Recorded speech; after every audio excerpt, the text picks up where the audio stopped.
السلام عليكم ورحمة الله وبركاته walaalaha asxaabta ku xiran Saaci Talk soo dhawaada xalqadeeni sagaalaad ee Saaci Talk maanta waxaan jeclahay inaan xoogaa yar oo iftiimina ka sameeyo laba mowduuc kuwaas oo kala ah fahamka guusha iyo fahamka farxadda marka soo dhawaada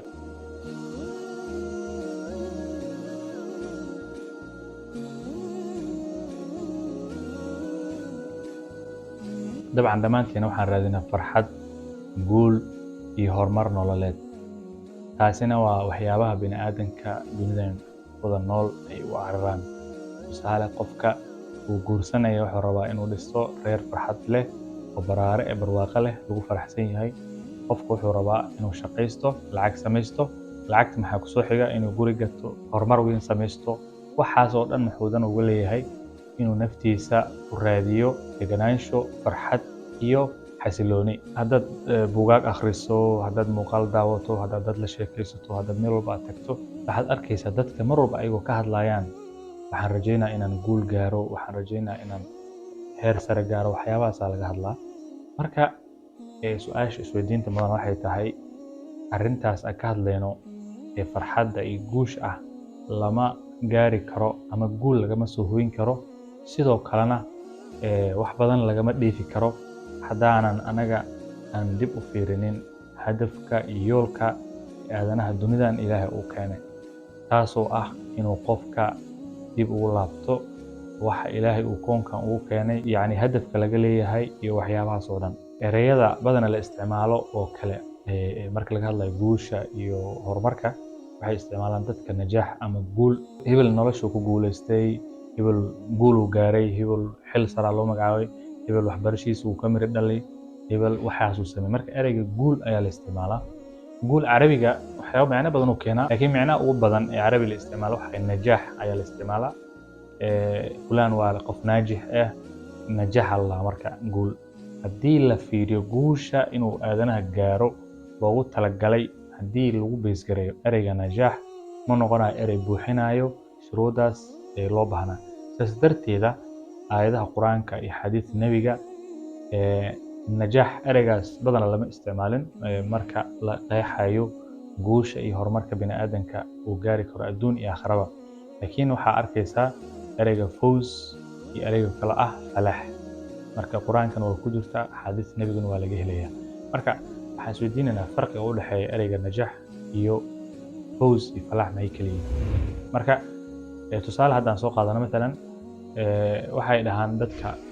cilmiga luqadda carabiga ku takhasusay waxay dhahaan najaax waxaa la lahaa guul laakiin waa wax waqti xadidan ku kooban tusaale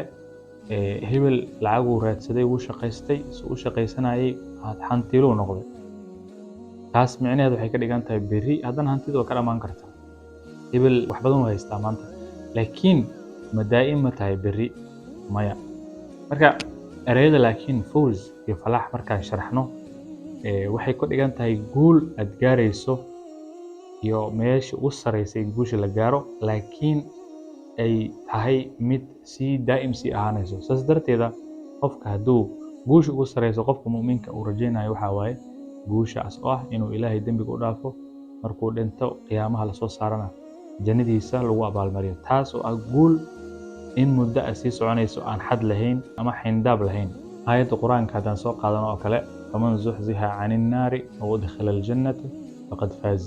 marka qofkii naar laga fogeeyo janno la geliyo kaas ayaa guulaystay ama guul gaaray marka guusha la sheegayo dhabta ah ee qofka aadanaha inuu cararo oo waqti geliyo loo baahan yahay waa taas laakiin tan kaloo aan sheegnay waa mid waqti kooban ku kooban ama waqti gaaban ku kooban taasna kama dhigna aadanaha inuusan guul kala gaari karin qofku wuxuu samayn karaa lacaguu samaysan karaa guul waaye hadduu xalaal iyo waddo sax ku raadiyo aqoonuu baran karaa cilmi meel fiican ka gaari karaa waxyaabo badan xil ayuu heli karaa oo dadka ay wada raadinayaan oo meesha ugu saraysa adduunyada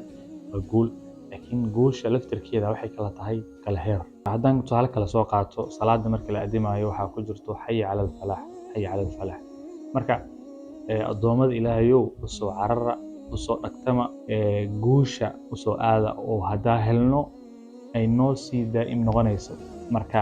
meeshan uu ku jirta sidoo kale meelo badan oo aayada quraanka iyo xadiidkana waa laga helayaa. Hadda maalan nolosha maanta aan ku noolnahay fahamkeena guusha waxay ku dhisan tahay faham kusoo kooban waxyaaba hadda aad gacanta ku qabsan karto. haddaad lambar 1 2 3 wax tirinaysid mar walba guusha fahamkeeda halkaas ay tahay waxay noqonaysaa guul maadi ku dhisan aysan ku dhisayn waxyaabo kale. marka guusha mar walba ma aha waxaad gacantaada ku qabsan kartid. guusha waxay noqon kartaa ruuxi ay noqon kartaa. guusha waxay noqon kartaa wax weyn oo faham ah iyo macno weyn oo ka ballaaran inta aan u fahamsanahay. tan labaad ee fahamka farxadda ama sacaadada aslan يعني بني آدمك oo dhan ee caalamkan iyo koonkan ku nool waxay u cararayaan farxad say ku heli lahaayeen. sababtuna waxay tahay wax walbo aadanaha u dagaalo waqti geliyo uu raadiyo hadduu helo hadafka uu ka raadinayo waxa waaye xasilooni inuu dareemo inuu farxad gudaha ka dareemo iyo qanacsanaan. deganaanshaha iyo qanacsanaanta waxaa irid u ah qofku inuu ku faraxsan yahay xaaladdu ku sugan yahay. taasina waa midda dadka oo dhan hanti waqti fikir wax walba u geliyaan. marka farxaddaas faham noocay ayaan ka haysanaa. farxadda fahamka aan ka haysano haddaan dib u baarno oo dhiraan waxaan ogaanaynaa in qofka muslimka ah hubkii ama qalabkii ama tuulkii farxadda lagu heli lahaa waqti hore ilaahay uu siiyey nebiyadiisa ugu soo dhiibay sidoo kale ummadii kale ka horreeyay ambiyadoodan ilaahay ugu soo dhiibay waxaa lagu helo farxadda ama qofka inuu naftiisa xasisho. waxaa laga yaabaa qofku inuu shaqo raadiyo shaqo u helayaa hadhowna farxad wuxuu kasii arkayaa inuu shaqo mishaar badan u helo. hadhow wuxuu kasii arkayaa inuu xil ka sareeyo u helo. haddana farxad wuxuu kusii arkayaa mar kale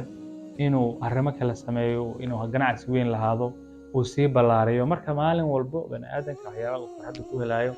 ee kooban waxaan ka hadlaa farxadda kooban ee gaaban mar walbo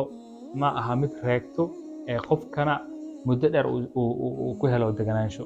laakiin su'aasha isweydiinta leh ayaa ah qofka hantiilaha ah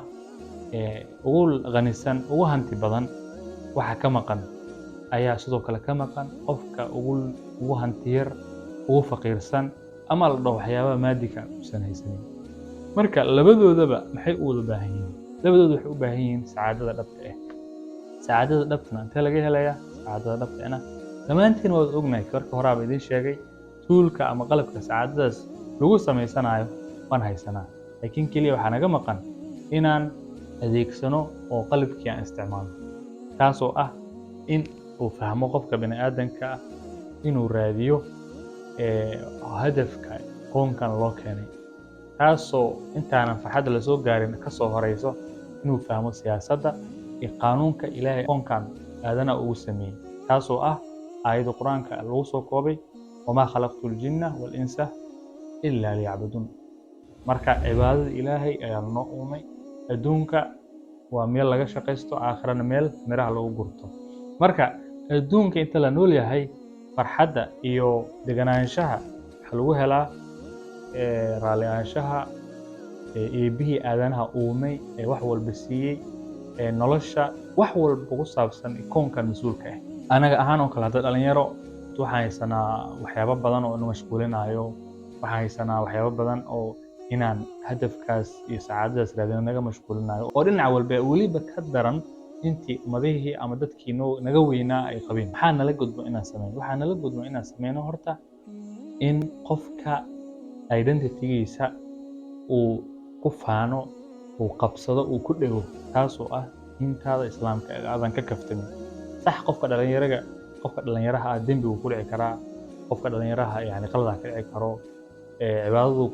ka gaabin karaa cilado badan ayuu lahaan karaa. laakiin waa in mar walba qofka ugu yaraan uu isku daya inuu soo celiyo oo mar walba uu gadaal u soo laabto.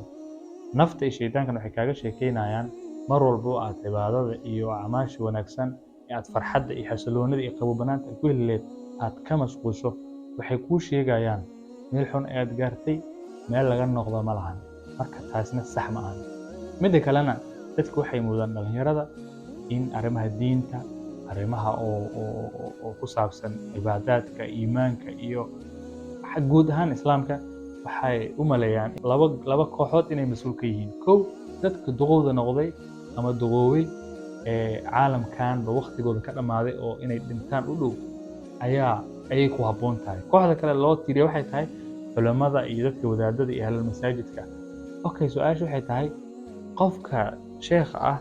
iyo qofka dhalinyarada ee aan xataa yani culumta sharciga wax badan ka akhrisanin, labadoodaba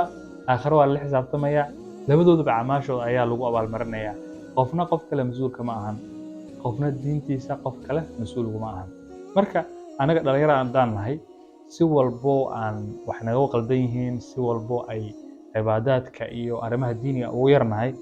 waxaa la rabaa inaan dadaal isku gelino,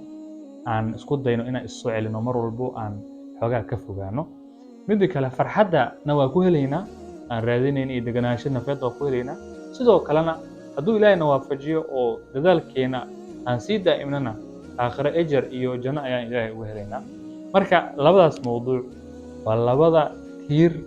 ee qof walbo oo anaga naga mid ee dunidan ku nool raadinayo siduu u xaqiijin lahaa, waana guusha iyo farxadda qiyaamaha iyo yawmal qiyaama. Insha Allah ilaahay waxaan ka rajaynaynaa inaan helno guul aan dhammaad lahayn. Marka labadaas mawduuc ayaan jeclaystay maanta inaan idinla wadaago. wixii aragtidiina ah, fikradiina ila wadaaga.